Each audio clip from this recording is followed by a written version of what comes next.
হামলাকারী দুষ্কৃতিকারীদের ছাড় দেওয়ার কোনো সুযোগ নাই। প্রিয় সাংবাদিক বন্ধুগণ, আমরা আশা রাখবো এই যে ইনসাফের লড়াই শেষ পর্যন্ত আপনারা আমাদের সাথে থাকবেন।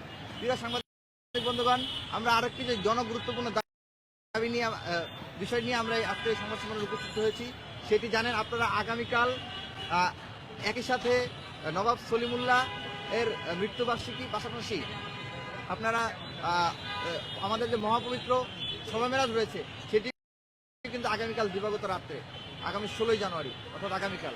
এবং আপনারা জানেন 2022 সালে ঢাকা বিশ্ববিদ্যালয়ে একটি কাওয়ালি, টিএসসিতে কাওয়ালি নামে একটি কাওয়ালি অনুষ্ঠানের আয়োজন করা হয়েছিল, কিন্তু সেই কাওয়ালি অনুষ্ঠানে ছাত্রলীগের সন্ত্রাসীরা, গুন্ডারা প্রকাশ্য দিবালোকে ক্যামেরার সামনে হামলা চালিয়ে এখানে শিল্পীদেরকে, এখানে আয়োজকদেরকে, শ্রোতাদেরকে রক্তাক্ত করেছিল।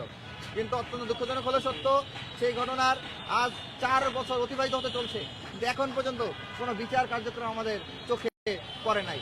তো আমরা বিশ্ববিদ্যালয় প্রশাসনকে বারংবার দাবি জানিয়েছি যে গত 15-16 বছর ধরে যে ধরনের হামলার ঘটনা ঘটেছে, শিক্ষার্থীদের ন্যায্য দাবির উপর হামলা হয়েছে, শিক্ষার্থীদের উপর নির্যাতন করা হয়েছে, গেস্ট রুম গণরুম সহ রাজনৈতিক কর্মসূচির নাম করে, ছাত্রলীগের কর্মসূচিতে জোর করে নিয়ে আসার নাম করে, কিংবা যে কোনো ভিন্ন মতের কর্মসূচিকে দমন করার জন্য যে হামলা চালানো হয়েছে, যে নৃশংসতা চালানো হয়েছে, প্রত্যেকটা কর্মকাণ্ডের জন্য শ্বেতপত্র গ্রহণ করে এদেরকে চিহ্নিত করা হয় এবং প্রত্যেককে এই হামলার সাথে, এই অপরাধের সাথে জড়িত প্রত্যেককে যাতে বিচারের মুখোমুখি করা হয়। কিন্তু এখন পর্যন্ত সেই বিচারের মুখোমুখি করার ব্যাপারে বিশ্ববিদ্যালয় প্রশাসনের দৃশ্যমান কোনো অগ্রগতি আমাদের চোখে এখনো পড়ছে না।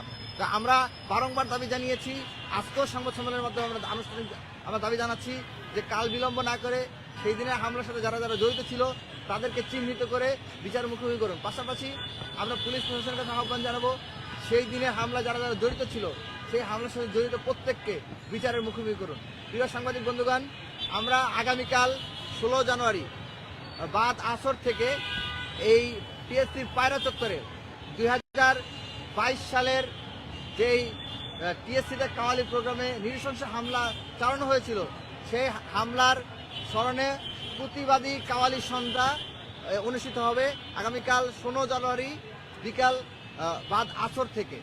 এইখানে অনুষ্ঠিত হবে। সেখানে ঢাকা বিশ্ববিদ্যালয় সহ দেশের স্বনামধন্য কাওয়ালগণ তাদের কাওয়ালি প্রদর্শন করবেন, হামলার প্রদর্শন করবেন।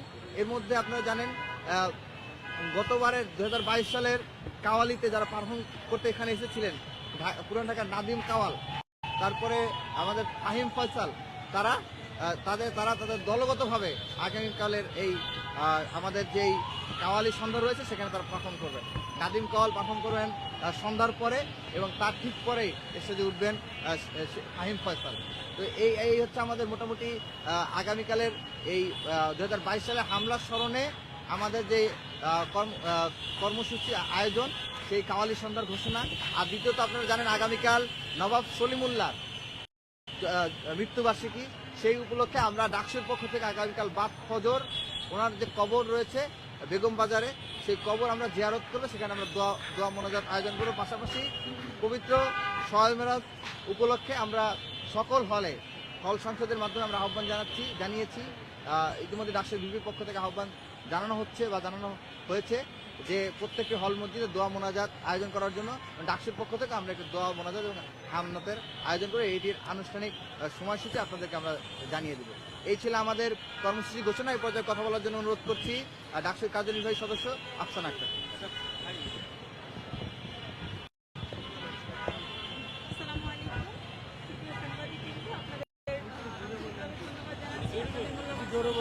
আমাদেরকে দেওয়ার জন্য।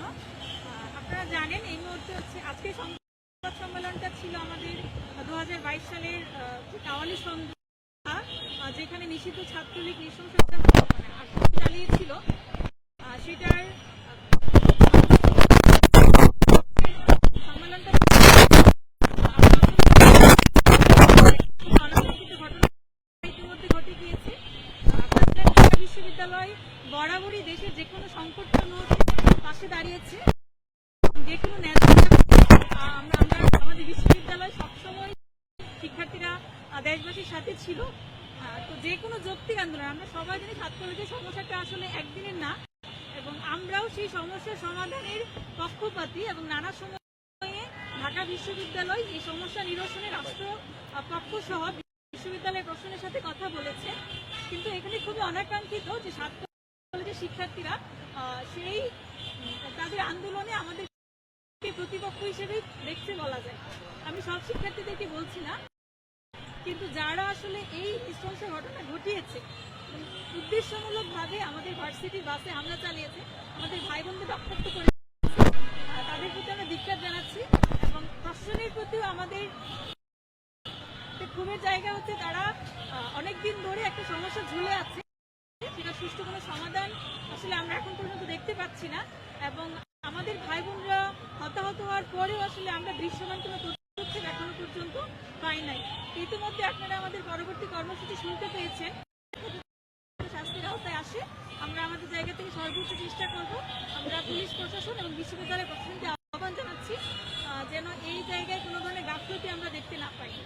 এবং একই সাথে হচ্ছে আপনারা জানেন যে বিগত বছরগুলোতে ফ্যাসিস্ট আমলে আমরা বিভিন্ন সাংস্কৃতিক আয়োজন করতে গিয়ে আমরা অনেক ধরনের বাধার সম্মুখীন হয়েছি।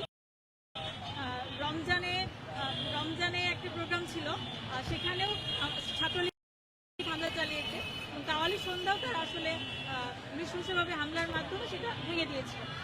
তো আমরা আশা করছি যে এখন যে সময় চলছে সেই সময়ে আমরা সব ধরনের সাংস্কৃতিক প্রোগ্রামগুলো আমরা বিনা বাধায় করতে পারবো এবং আমরা ইতিমধ্যে অনেক ধরনের প্রোগ্রাম আসলে করেছি। আমরা আশা করছি এই বিশ্ববিদ্যালয় দল মত আদর্শ নির্বিশেষে সবার হয়ে উঠবে এবং সবাই সবার জায়গা থেকে মানে সাংস্কৃতিক যে আপামর বাংলার যে চলে আসা সংস্কৃতি সবগুলোই এখানে পালিত হবে, কেউ কারো অধিকারে হস্তক্ষেপ করবে না, সবাই সবার মতাদর্শ এখানে লালন করতে পারবে এবং এই ধারা অব্যাহত থাকবে বলে আশা করছি। আপনাদের সবাইকে অসংখ্য ধন্যবাদ এবং কালকে একটা কোশ্চেন ছিল, 7 কলেজের হামলায় আপনাদের ঢাবি শিক্ষার্থী কতজন আহত হয়েছিল? ইতিমধ্যে আমরা বেশ কয়েকজনের নাম পেয়েছি, প্রায় 2 জন বা 3 জনের মতো। একদের সংখ্যাটা আমাদের কাছে এখন আসেন, যেহেতু শিক্ষার্থীরা এখনো রাজপথে আছেন আপনারা জানেন, একদের সংখ্যাটা জানার সাথে আপনাদেরকে আমরা আরেকটা বিষয়, সেটা হচ্ছে মামলা যে করবেন সেটা ডাক্তার পক্ষ থেকে নাকি সাধারণ আমরা ডাকসুর পক্ষ থেকে শিক্ষার্থীদের সহযোগিতায় আমরা অভিযোগ দায়ের করবো।